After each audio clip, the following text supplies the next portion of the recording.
Who are we talking to first? So we have some theist callers who've called in, and a few of them dropped, and I'm really bummed. If you are a religious caller, you want to call in, now's the time. I'm bummed that a couple of them dropped. But first, I want to talk to Chaos, because I love talking to Chaos. Chaos in the UK, it looks like you wanted to talk about, let's see, dismissal of the Kalam usually changes into rejection later in the discussion, and that distinction matters. Is that about what you wanted to talk about? Yeah, that's more of like an example of a broader point that I'm wondering if you guys agree with, but that was like the point of discussion. So the more broad point is that sometimes things that get dismissed in a philosophical conversation, the nuance of them still matters because they get referenced again later. Sure, but also that's kind of my understanding of how you apply skepticism, right? What if I'm wrong? What would being wrong look like? And then how can I determine if, that's the case? And so let's say, I needed to figure out whether or not I have enough medication for the week, right? There's a statement that I can make. I have enough medication for the week, and what I can do is test that and go, okay, well, if I didn't, then I could go check, and there would be not enough. What if I forgot? Like, those are the questions I would need to ask myself to falsify the statement and then test it. So I think rejection or finding possible rejections for a claim kind of are necessary in evaluating that claim, aren't they? Yeah, my general issue with it is because I don't like the Kalam's an argument. It's a dumb argument. Agreed. But when, quite often when I hear people, usually atheists, rejecting the Kalam, they will say, well, we can't prove it, so it's of no value to the argument. But I might then later hear the same person say, because we've shown this is false earlier. True enough, which is why they should call the show. Because I think I can speak for V and I both, at least I speak for myself. I reject the Kalam outright. I don't just dismiss it, I reject it. And I will push back on that all day long. But I understand that kind of frustration. Yeah, it's important to realize that when you're talking to somebody in the context of a debate, you are using the words you want to be using. For example, don't say Jesus commands the fish when what you want to say is, I don't want to feel responsibility for you, so I'm washing my hands of it. Or I'm doing a bad job converting people. So, for example, I agree with you. If somebody is saying, we can't prove this thing, and then later translating that to, we have proven this thing false, that's an error on their end. That is not accurate. They can say, we have agreed for the content, for the duration of this debate, that we can't use that as evidence anymore. That's fine. But not being able to use something as evidence, putting it on a shelf, is not automatically making it wrong or saying that it is in error. It's just saying this is not useful to the conversation. So why are you bringing it back up, right? So yeah, you definitely need to be consistent in that if you're going to be having these conversations. Yeah, definitely. And I'm glad you guys both agree with me because I'm more confident in it then. Usually you have sensible takes. But like, I see a lot of this. This just felt like the obvious example. Sure. But it feels really weird to have to go back and be like, to the person who usually sometimes even has Skeptic in their username, let's reel it back a minute and go and check our working. Yeah. Reel it back. I see what you did there. Oh, you have no idea how many fish puns I'm trying to ignore in the live chat. Somebody said cod is dead, and I'm just trying not to die. So interesting. So you reject the Kalam, right? Yeah, I would disagree with you in saying that it's actively false, but I would say we cannot know it's true. Really?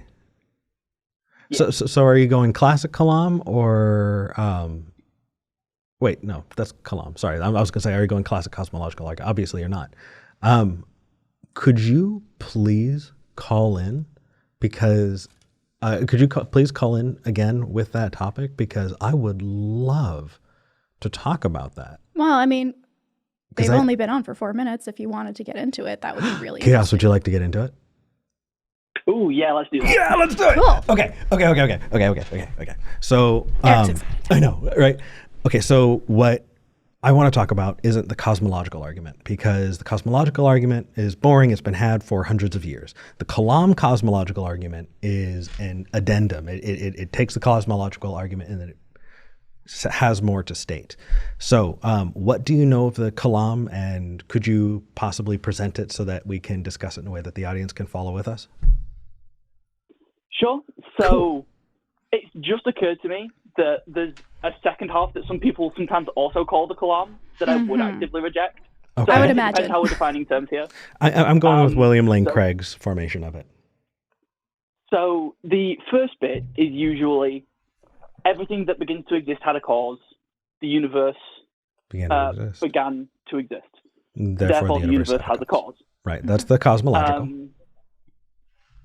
Yeah. And then usually there is some sort of statement about this entity then therefore needing to be spaceless, timeless, and so on. But I would reject some of the properties like omnipotence, person. Sure. Okay. So, and I'm sure you would replace it with something like maximally great. Chaos, I Chaos? think you must have pressed mute on your end or dropped out. Because we can't hear you. Hey, Hey, there you is are. this better? Yes. Yes. You're back. Sorry, my phone screen turned off, so it shut off my mic. Bummer. Where did you hear up to? So you gave us the cosmological argument, and then you said you disagree with the omnis, and I responded asking, so you probably go with maximal? Rather than maximal, I just go with sufficient because, Ooh, even better. Okay, cool. What else? like, I reject the idea of a creator being personal, being necessary. That just, I've never seen a reasonable justification for that. Agreed. I think sufficient is a whole lot easier to swallow. But is that the part of the cosmological argument you want to talk about, or is there more? Because I know there's more from what I've heard about it and from what I've gotten as information. I'm actually trying to look it up. I feel like right I'm blanking on a bit that I'm missing. Could you fill that in for me? Well, I think Absolutely. that's because the cosmological argument and the Kalam can be used interchangeably, but there are multiple cosmological arguments. So that might be where some of this is stemming from. The cosmological argument in general is the Kalam. The Kalam was coined, I believe, in the Islamic Golden Age, and has been co-opted essentially by current Christian apologists. William Lane Craig and kind of his ilk are the kinds of people that bring that and then have that whole second part that goes beyond just something caused the universe to something intelligent or something with agency or something with a motive caused the universe. And that's kind of the two parts. So something caused the universe to exist, and then something, and then like kind of defining that something as something that is not natural or is not, it is in some way has agency, if that makes sense. So Here we go. Yeah. Thank you for filling that in. William Lane Craig adds on that if the universe has a cause, then an uncaused personal creator of the universe exists. Without the universe is beginningless, changeless, immaterial, timeless, spaceless, and enormously powerful. Therefore, an uncaused personal creator of the universe exists, who sans the universe is beginningless, changeless, immaterial, timeless, spaceless, and enormously powerful. So that's kind of what I'm going for when somebody brings up the Kalam. So do you accept those? I would pick that apart a little bit and accept bits of it. So I accept that it would have to have sufficient power, and I accept that it would have to be spaceless and timeless in terms of our space and time, though meta space and time could exist, I guess. and I accept the uncaused bit. Okay. Why? Yeah, that's my question as well. What about some of those attributes work for you and fall into your worldview in a positive way? And why are you kind of not as convinced by others? Because to me, usually when I interact with somebody who accepts some of that, they kind of go whole hog on it. And I'm curious about the way you're picking those apart. So I think that the omni traits are just incoherent from the outset. I would agree with that. I think that the idea that a god would have to be personal is to say that the universe is human-centric, which is not necessarily the case. Mm-hmm.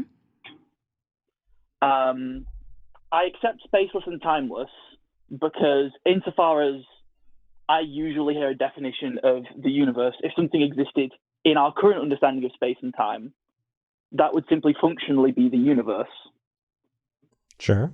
And so it must be existent outside of that if we are to accept it. And like I said, metaspace and time could in theory exist. And then I see you could go one of three ways here. Infinite regress in terms of, okay, but then that needs a creation, but then that needs a creation. But another two possibilities are simply that it's eternal, which I think the universe can also be eternal and that functions equally well. But I don't think we can dismiss the idea of an eternal entity. But I also think that another viable option is an entity that can appear or disappear in this meta space and time without requiring causation.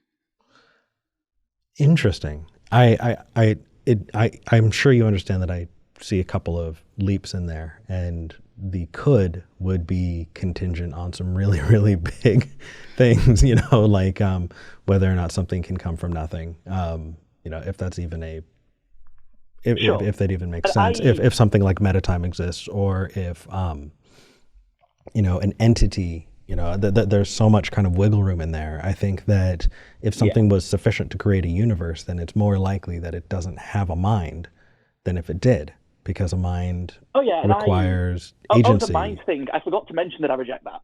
I don't think it necessarily has to have a mind. Okay, what about necessary?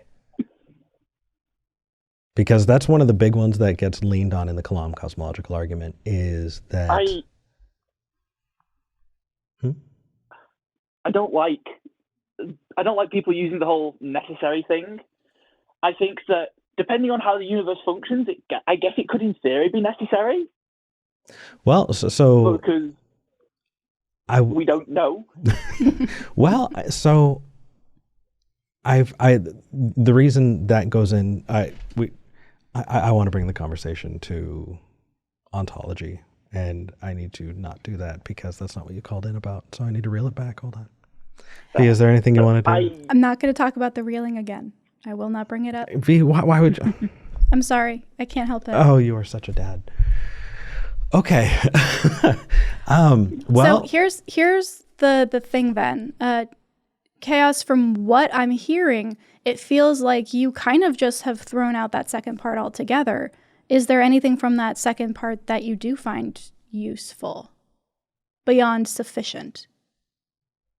The spaceless and timeless bits, I think, are important if you want to make the Kalam work.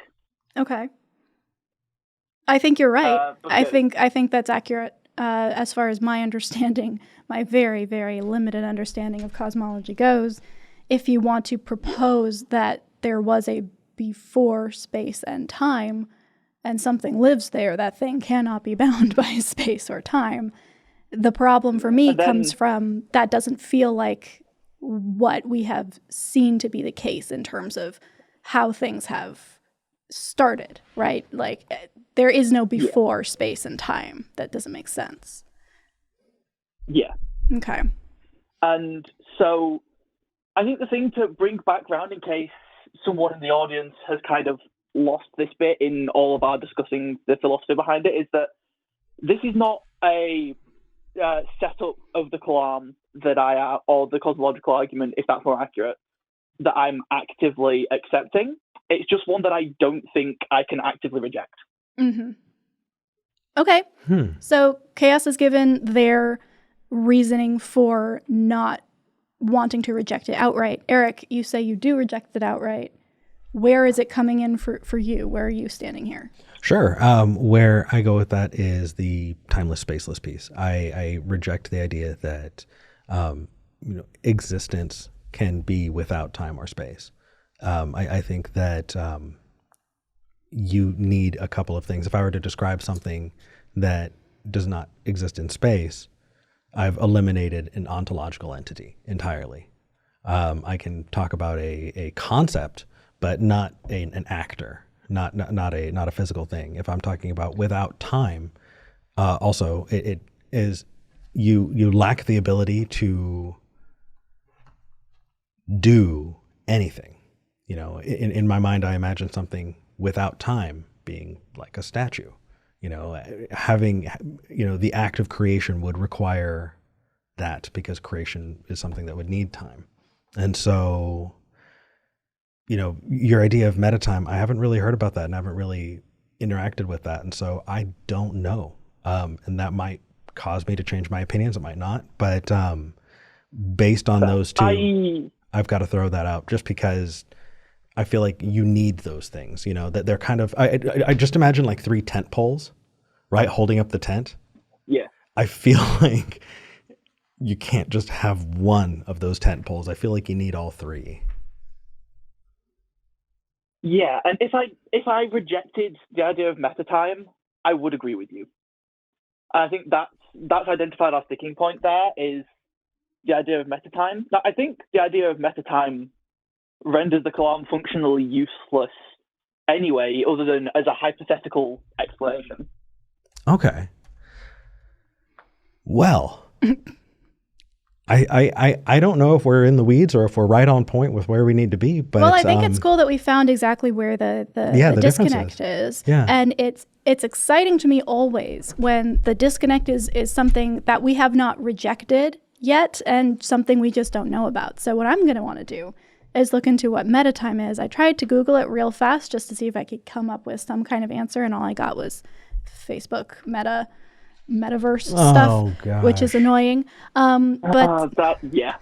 very, very annoying. But Chaos, if you have links to that, feel free to send them our way, and we'll make sure they're in the description just so people can check that out. I would love to continue this conversation, maybe do some digging on meta time and come back and see if it changes one of our opinions on the Kalam, because this is a new direction for a very old argument that I'm excited about. Yeah, and you're a wonderful interlocutor. It is fun and exciting to talk to you. Thank you, Chaos. Thanks. Yeah, it's fun to chat with you guys as well. By the way, Eric, I do want to finish our conversation. My computer died completely. Like my Wi-Fi card went out. So that's why our last one got cut short. Oh, sure. Yeah. Yeah. 100%. Definitely. Just reach out to me. I'm really hard to get in touch with, aren't I? Are we friends on Facebook or followed on Twitter, something like that? I'm sure we can get in touch. I know I follow you on Twitter. Okay. Yeah. Shoot me a message on Twitter. No worries. All right. Take care, Chaos. Thanks, Chaos. All right. Cheers, guys. Bye. Bye. Ooh, we've got